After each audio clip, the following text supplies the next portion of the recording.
Hello friends, welcome to MS kitchen. இன்றைக்கி நம்ம சேனலில் என்ன பார்க்க போகிறோம் அப்படின்னா, ஈஸியான டேஸ்ட்டான பிரியாணி ரெடி பண்ண போகிறோம். வீடியோவை தொடர்ந்து ஸ்கிப் பண்ணாமல் பாருங்கள்.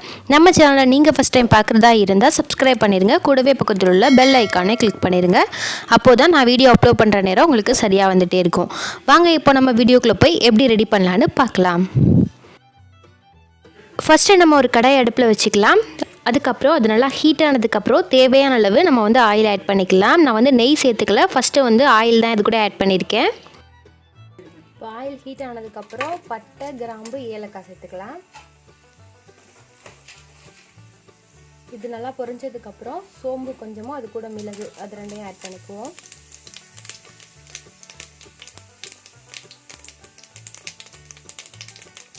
அடுத்து நல்லா வெங்காயம் சேர்த்துக்கலாம்.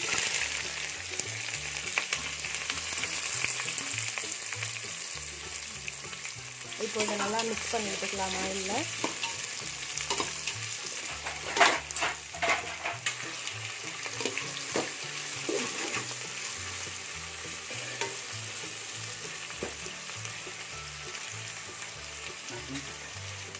தேவையான அளவு பச்சை மிளகாய். இப்போ இது எல்லாத்தையும் நல்லா வதக்கிக்கலாம்.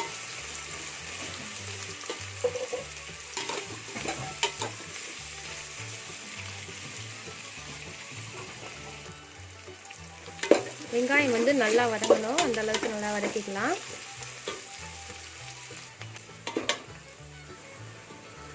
வெங்காயம் இன்னும் ஓரளவுக்கு நல்லா வதங்கணும். இன்றைக்கி நம்ம 3/4 கிலோ மட்டன் கறி வச்சு தான் இன்றைக்கி பிரியாணி ரெடி பண்ண போகிறோம். இந்த பிரியாணிக்கு 2 பெரிய சைஸ் வெங்காயம் நான் இது கூட ஆட் பண்ணியிருக்கேன். அதுக்கப்புறம் அது கூட தக்காளி பழம் 4 தக்காளி பழம் பெரிய சைஸ் தக்காளி பழமே கட் பண்ணி வச்சுருக்கேன்.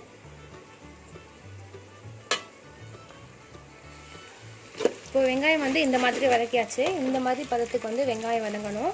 அதுக்கப்புறம் நம்ம இது கூட தக்காளி பழம் ஆட் பண்ணிக்கலாம். இப்போ இந்த தக்காளி பழம் சேர்த்து நல்லா இது கூட மிக்ஸ் பண்ணி நல்லா வதக்கிக்கலாம். தக்காளி நல்லா வதங்கணும், நல்லா கரையிற அளவுக்கு வதங்கணும்.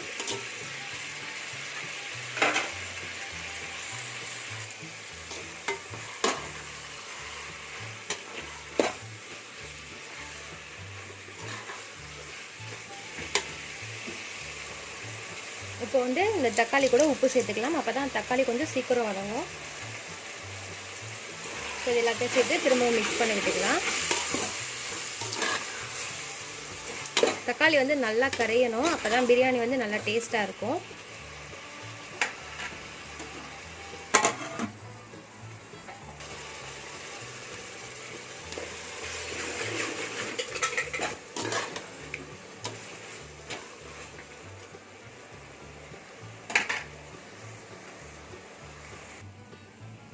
இப்போ தக்காளி இந்த மாதிரி நல்லா கரைஞ்சிருச்சு பாருங்கள். இந்த மாதிரி பதத்துக்கு நல்லா கரைஞ்சதுக்கப்புறம் இது கூட புதினாவும் ஆட் பண்ணிக்கலாம்.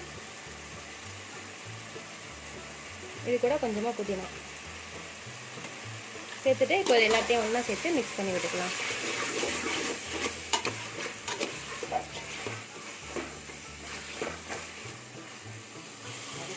இது எல்லாத்தையும் சேர்த்து இப்போ மிக்ஸ் பண்ணதுக்கப்புறம் பிரியாணிக்கு தேவையான அளவு இஞ்சி பூண்டு பேஸ்ட் ஆட் பண்ணிக்கலாம். நான் 3/4 கிலோ கறிக்கு இந்த அளவுக்கு நான் இப்போ இஞ்சி பூண்டு பேஸ்ட் ஆட் பண்ணிக்கிறேன்.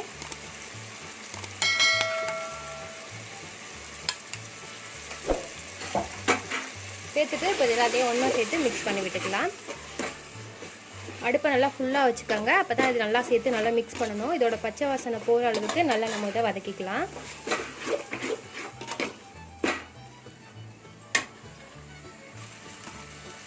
இப்போ இஞ்சி பூண்டு பேஸ்ட்டு சேர்த்ததுக்கப்புறம் நல்லா வதக்கியாச்சு. இந்த மாதிரி நல்லா பச்சை வாசனை போனதுக்கப்புறம் இது கூட நம்ம காரத்துக்கு தேவையான மிளகாய்த்தூள், அது கூட தனி மல்லித்தூள், கறி மசாலா அது ரெண்டும் தான் நம்ம இது கூட ஆட் பண்ணியிருக்கோம். இப்போ இது எல்லாத்தையும் சேர்த்து நல்லா மிக்ஸ் பண்ணி விட்டுக்கலாம்.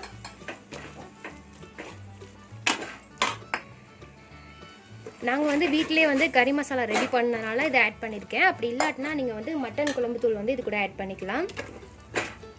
இப்போ இது எல்லாத்தையும் சேர்த்து நல்லா மிக்ஸ் பண்ணியாச்சு.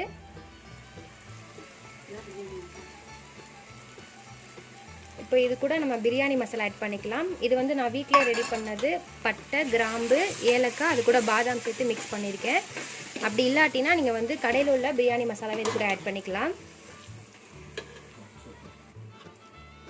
இப்போ இது சேர்த்து மிக்ஸ் பண்ணதுக்கப்புறம் நம்ம வந்து 3/4 கிலோ கறிக்கு 1 டம்ளர் தயிர் வந்து ஆட் பண்ணிக்க போகிறோம்.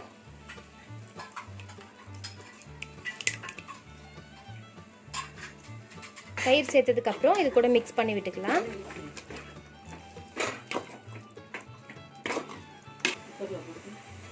இப்போ தயிர் சேர்த்து மிக்ஸ் பண்ணியாச்சு. அடுத்து நம்ம இது கூட மட்டன் சேர்த்துக்கலாம். மட்டன் வந்து நான் குக்கர்லேயே வேக வச்சு எடுத்திருக்கேன். ரொம்ப வேக வச்சிடக்கூடாது. இதில் வந்து லைட்டாக உப்பும் மஞ்சத்தூள் அது 2 மட்டும் தான் ஆட் பண்ணி தண்ணி ஊற்றி வேக வச்சுருக்கேன். இப்போ மட்டன் இது கூட சேர்த்துட்டு இப்போ மசாலா கூட நல்லா மிக்ஸ் பண்ணி விட்டுக்கலாம்.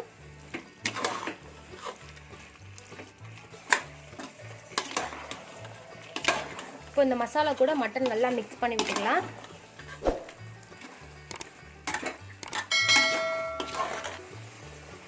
இப்போ இது கூடவே மீதம் உள்ள புதினாவும் மல்லித்தலையும் ஆட் பண்ணிக்கலாம். இதையும் ஆட் பண்ணிவிட்டு இப்போ திரும்பவும் இது கூட மிக்ஸ் பண்ணி விட்டுக்கலாம். தேவையான அளவு தண்ணி நம்ம இது கூட ஆட் பண்ணிக்கலாம். நம்ம எவ்வளோ அரிசி எடுக்கிறோமோ அதுக்கு தகுந்த மாதிரி நம்ம தண்ணி எடுத்துக்கணும். நான் வந்து மட்டன் வேக வச்சிருந்த தண்ணியை தான் இதுக்கு ஆட் பண்ணிக்கிறேன். தண்ணி சேர்த்தாச்சு. இப்போ இது கூட நல்லா மிக்ஸ் பண்ணிக்கலாம்.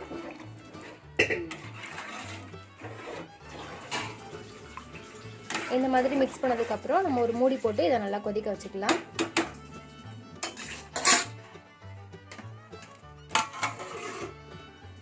இப்போ இந்த மாதிரி நல்லா வந்து தண்ணி கொதிக்கணும். கொதிச்சதுக்கப்புறம் நம்ம வந்து இது கூட அரிசி ஆட் பண்ணிக்கலாம். இப்போ சாப்பாட்டுக்கு யூஸ் பண்ணுற அரிசி தான் நான் வந்து இதுக்கு ஆட் பண்ணிக்க போகிறேன்.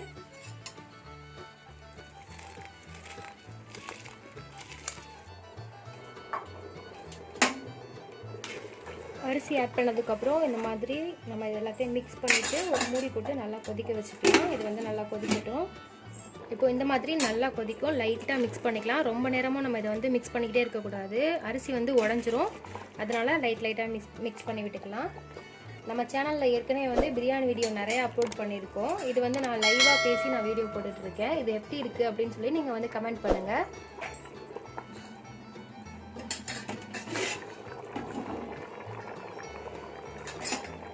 திரும்பவும் லைட்டாக நம்ம இந்த மாதிரி மிக்ஸ் பண்ணிக்கலாம். இப்போ பாருங்கள் தண்ணி வந்து ஓரளவுக்கு நல்லா வற்றிருக்கு. இந்த மாதிரி லைட்டாக தான் பரட்டி விடணும். இந்த பதத்துக்கு வந்ததுக்கப்புறம் நம்ம இது கூட லெமன் ஜூஸ் ஆட் பண்ணிக்கலாம்.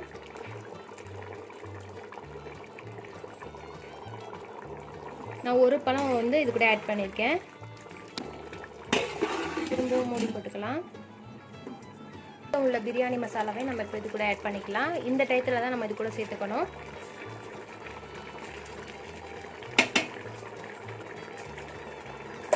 கொஞ்சம் மசாலா சேர்த்ததுக்கப்புறம் திரும்ப லைட்டாக மிக்ஸ் பண்ணி விட்டுக்கலாம்.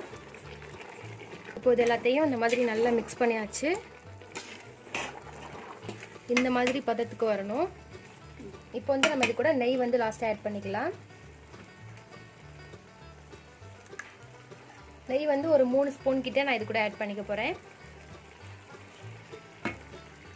நெய் சேர்த்ததுக்கப்புறம் இது எல்லாத்தையும் சேர்த்து இப்போ மிக்ஸ் பண்ணி விட்டுக்கலாம். இந்த ரைஸ் கூட மிக்ஸ் ஆகிற அளவுக்கு நம்ம வந்து நல்லா மிக்ஸ் பண்ணி விட்டுக்கலாம். அவ்வளோதான். இந்த மாதிரி மிக்ஸ் பண்ணியாச்சு. இப்போ நம்ம இதை வந்து தம் போட்டுக்கலாம். கூட நான் வந்து வேர்வைக்கு வந்து இந்த துணி வந்து சேர்த்துக்கிறேன். தம் போடுறதுக்கு முன்னாடி கல்லை வந்து நான் ஒரு 1/2 மணி நேரத்துக்கு முன்னாடியே நல்லா ஹீட் பண்ணி வச்சுருக்கேன். இப்போ வந்து நம்ம இதை வந்து இது மேலே வச்சுக்கலாம். சேர்த்ததுக்கப்புறம் வெயிட்டுக்கு வந்து இதுக்கு மேலே வந்து நான் தண்ணி சேர்த்துக்க போகிறேன்.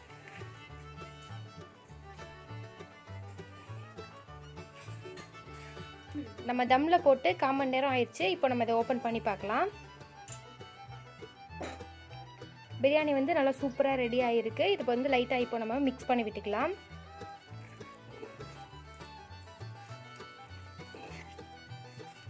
இந்த மாதிரி லைட்டாக நம்ம இது கூட மிக்ஸ் பண்ணி விட்டுட்டே இருக்கலாம். அவ்வளோதான், டேஸ்டான தம் பிரியாணி ரெடி ஆயிடுச்சு. இப்போ நம்ம அதை டேஸ்ட் பார்க்கலாம் எப்படி இருக்குன்னு.